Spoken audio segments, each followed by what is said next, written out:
Hey chat, welcome to my first video. I will be covering my first what if for Dragon Ball, and I hope you all will enjoy it and be able to get over this annoying AI voice. The what if today is, what if Goku and King Piccolo tied? To start off, everything will remain about the same, with Goku still punching through King Piccolo's body, leaving a gaping hole, leading to Piccolo Jr. still being born. However, this is where the story diverges. Goku in this what if is a lot more fatigued and hurt from the battle, and before Yajirobe can find him, he succumbs to his injuries and dies. Yajirobe does find him and takes his body back to the group. Krillin and Rashi were watching with King Yemma in Otherworld, and see Goku next in line. Kami explains to King Yemma that more people will die to King Piccolo's son, Piccolo Jr., if he doesn't let these three train at King Kai's planet. Kami's instigation tactics work, and Goku, Krillin, and Rashi begin to enter down Snake Way for their 3-year-long training, which before they go, are informed of Piccolo Jr. Oswell. Kami telepathically speaks to the group telling them all about what Goku, Krillin, and Rashi are doing, and that they should only be revived when it is time for the 23rd World Tournament. He then tells the group to take Goku's power pole and climb up Korin's tower, and so Yamcha, Tien, Kaiatsu, and even Yajirobe do so, quickly completing Korin's training and then going up to the lookout. When they arrive to the lookout, Kami gives them a rundown on who he is, and what's happening with Piccolo Jr., so they then all start their 3-year training motivated, with Kami already fixing the Dragon Balls due to his respect to the warriors who defeated his evil half. Bulma and Dr. Briefs developing more advanced ways to gather the Dragon Balls for when the time comes, using the balls in the first year to revive those who were killed by King Piccolo. Bulma knows Goku, Krillin and Rashi do not want to be revived at the moment, however they all didn't die to King Piccolo. Remember, Rashi died to his own use of the Mafuba, Krillin died to Tambourine, and Goku died from the wounds and injuries after King Piccolo died, meaning they aren't brought back alive. Before we skip over the 3 years and explain power levels, Piccolo Jr. here is different. After he was spat out and all King Piccolo's memories were passed on, he does soon realize Goku is dead. With his only goal gone, and him thinking the Dragon Balls are destroyed, he becomes lost, not knowing what to do now. He still trains hard to fight and kill the rest of Goku's friends eventually, however he feels like his purpose and his drive is now gone. He thinks of conquering the world but doesn't feel like that'd be interesting, just boring. Piccolo wonders and ponders along until he comes across the Crane Dojo. He opens the door to the Crane Dojo, ready to kill whoever is inside to satisfy his boredom just a tiny bit, but is caught off by Tao Pai Pai and Master Shin Oswell. They find out who he is and then find out his goals, which is the exact same as their goals too, which is to kill all of Goku's friends and those who betrayed the Crane School way. Shin and Tao take the young Piccolo in as one of their own, and give him hard training and give him purpose. Boom, time skip. Let's discuss power levels. Goku was at a power level of 260 before, and now is at a power level of 8060, receiving a 31 times increase in power, and his max Kaioken is 7, which is pretty stressful, but 5 he can hold comfortably. He was also able to master his tail, and the Grade 8 power, as there are moons in the afterlife Goku was able to look at, and Krillin and Rashi could use their Kaioken power to help Goku control Grade 8, and eventually it worked. Goku was close to being able to stack Kaioken with Grade 8 but ran out of time, quickly reminding you that Grade 8 is a 10x multiplier. Remember, he not only had motivation but Krillin, who still was his rival, was there and was training with other people. And he was also weaker, so therefore the King Kai training would be more effective. I forgot to mention that they would have taken 8 months to traven down Snake Way, leaving 2 years and 4 months to train. Krillin goes from a power level of 140 to 4200, receiving a 30x increase in power. He can hold Kaioken up to 15 stressfully and 14 easily, as he didn't want learn the Spirit Bomb, and spend all his time actually sitting with Kaioken and mastering it as if it is his base form. Kaioken was Krillin's main focus. Although Rashi and Krillin did work on the buff form sometimes, although Krillin was close to achieving it, he hasn't completely got it. Master Rashi goes from a power level of 180 to a power level of 5040, receiving a 28 times boost.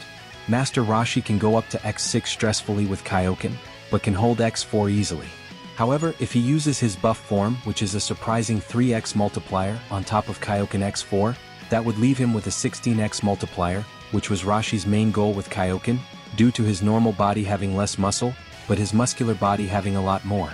Meaning, Rashi is the strongest with a full power of 80,640, Goku right behind with 80,600, and Krillin a bit off with 63,000. Now for Kami's students.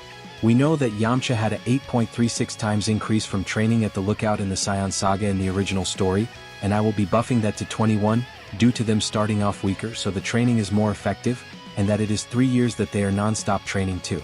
Full power Yajirobe is 2940, Kaiatsu is 2226, Yamcha is 2646, Tien is 3780, and Kami receives a slightly less 19x increase, leaving his power level at 4180. Yajirobe this time stays motivated as his friend fought and died in battle and was fearless. Now for the final group, the Crane School. We will put Piccolo's starting power level at 16 instead of 2, and then use Tao and Shin's last stated power levels but make them slightly higher. Mercenary Tao, at a power level of 120, grows to 3360, which is a 28 times increase, due to Crane School's vigorous training methods, and his cybernetic enhancements.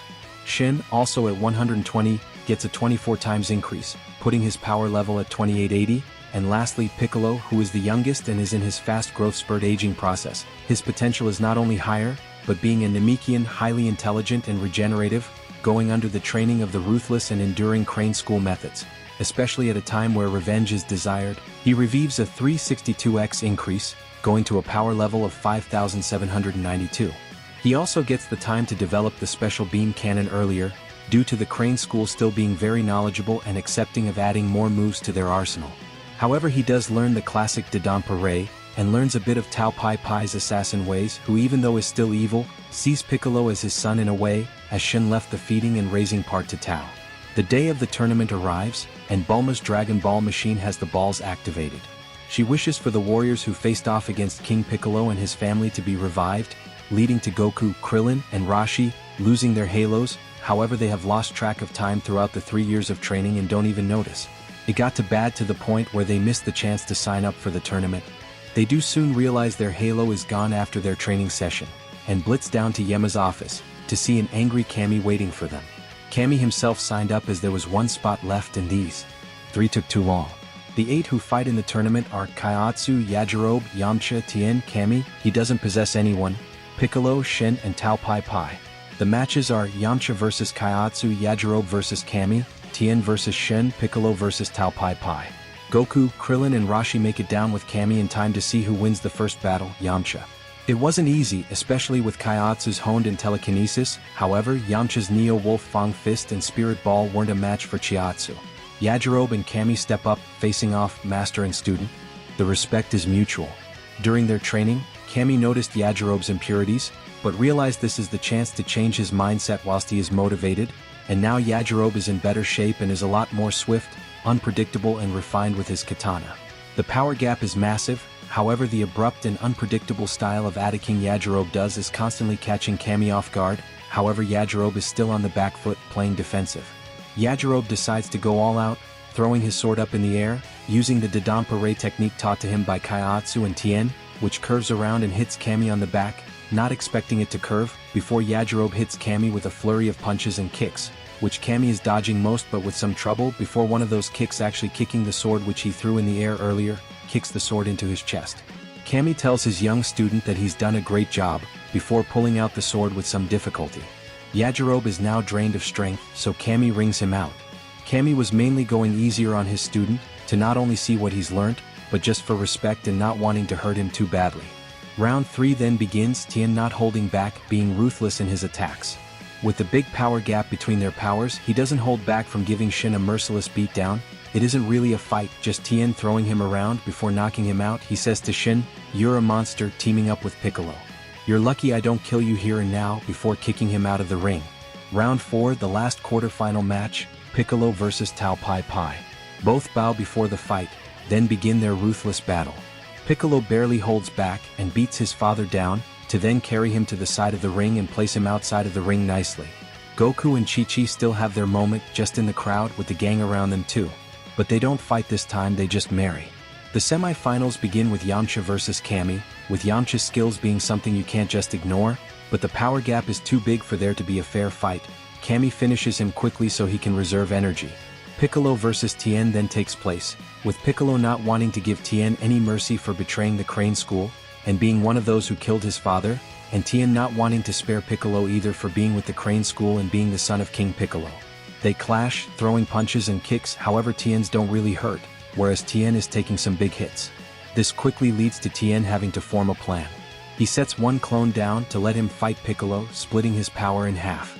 The clone is running and avoiding attacks, using moves like the Zanzoken to throw Piccolo off. The other half is up in the air, charging a Neo Tri-Beam, and it's perfectly charged. Tien then performs the solar flare with his clone, before releasing the Tri-Beam onto Piccolo, leaving them both heavily damaged and drained. The fight ends off with them brute forcing it, sluggishly, somewhat like how Naruto vs Sasuke went down before Tien is knocked out, giving Piccolo the win. Even though he would have liked to kill Tien, he doesn't have the energy and has respect for the warrior too. They let the warriors rest up before the final match commences. Cammy vs Piccolo. This is a close fight. Piccolo, heavily fatigued from the Neo Tri-Beam, and Cammy, who has his energy reserved, closes the gap in power between them. Cammy simply overpowers him and his refined fighting style and techniques over the centuries of living outrank Piccolo, and knowing Piccolo's rowdy nature, knocks him out instead of ringing him out, granting Cammy the win of the 23rd World Tournament. He simply splits the money throughout his students. He carries Piccolo on his shoulder, not wanting to leave him in the hands of the Crane School again. He can clearly sense the good in Piccolo. It's very small, but the fact that there is good in a being who is meant to be pure evil lets Cammy know he has potential. Also, Piccolo can't just kill Cammy either, otherwise he would die. Cammy asks Tien if he would like to become Earth's next guardian, and he agrees, saying as long as I can have Kaiatsu as a helper, then he is down for this role. Tien is pure by now.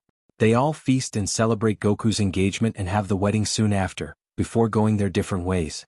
Goku and Shishi go live at Mount Paozu and have Gohan, Tien, Kaiatsu and Cammy head back up for their final guardian training. Yamcha, Krillin and Rashi head back to Kame House. Bulma goes back to Capsule Corp. Tao and Shin head back to the Crane School dojo. All's well that ends well. Thank you for watching this video. If you did like this video, I recommend liking it so we can reach the 25 likes goal, so I know whether or not to continue to a part 2. Until next time, peace.